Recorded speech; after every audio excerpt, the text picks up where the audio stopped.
من قناة إسلام وان بنقول لكم كل سنة وانتم طيبين. النهاردة هنقدم ازاي تركب المصفحة الفبر اللي بتداري مجموعة السيور وبلية الشداد وكمبرسور التكييف، عشان الحاجات دي كلها لما العجلة بترش عليها مية البلي ده كل ده بيبوظ. المصفحة الفبر اللي هي بالشكل ده اللي قدام حضرتك دي بتبقى قطعة بلاستيك بتركب زي كفر على الطنبورة الرئيسية وسير المجموعة وبلية الشدادة وكمبرسور التكييف. دي بتحمي ده كله في الجنب اليمين ورا العجلة اليمين اللي قدام، عشان العجلة في الشتاء بترش عليها مية فكل المجموعة دي بتبوظ والسير بينشف وبيتبهدل، الحاجات دي كلها بتتبهدل.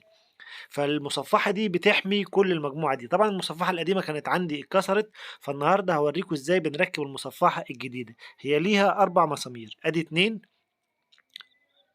يعتبروا في داير الرفرف او في الشاسيه نفسه، واتنين من قدام، دول الاتنين اللي بيركبوا في الجنب ورا العجلة اليمين، واتنين من قدام.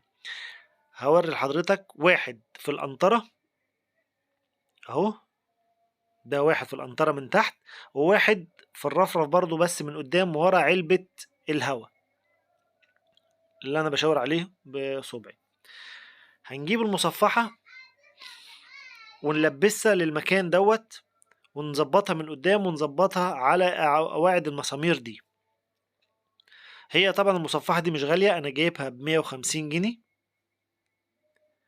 بس بتحمي مجموعة السيور وبتحمي بلة الشداد لوحدها ممكن تدخلها في 200 جنيه. كده هنركبها من قدام الاول ونشبط الصامولة والصامولتين عشان تثبت من قدام. هي بلاستيك مرن، نظبطها كده او نظبطها كده، نحركها شمال نحركها يمين لحد ما تركب مكانها.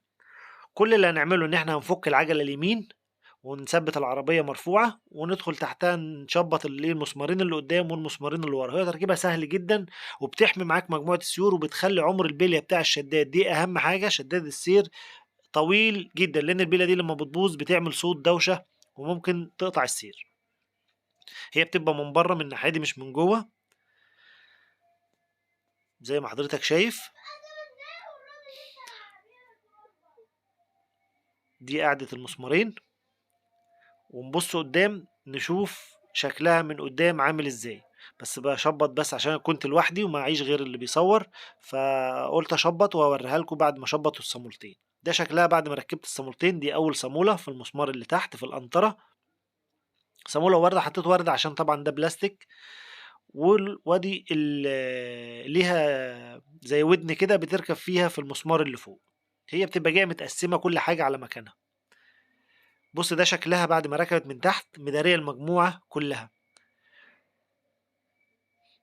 وده شكلها من الجنب. طبعا هنقفل، وطبعا هي عايزة تترحل يمين سنة عشان تقفل مع داير الكارتيرة، وهنظبطها وكله ايه، ونظبط المسامير. هي بتبقى زي رجلاش كده بترحل يمين ترحل شمال، لان طبعا الدايرة بتاعة المسمار بتبقى واسعة عشان بيديك براح ترحلها يمين او شمال زي ما انت ايه زي ما انت عايز.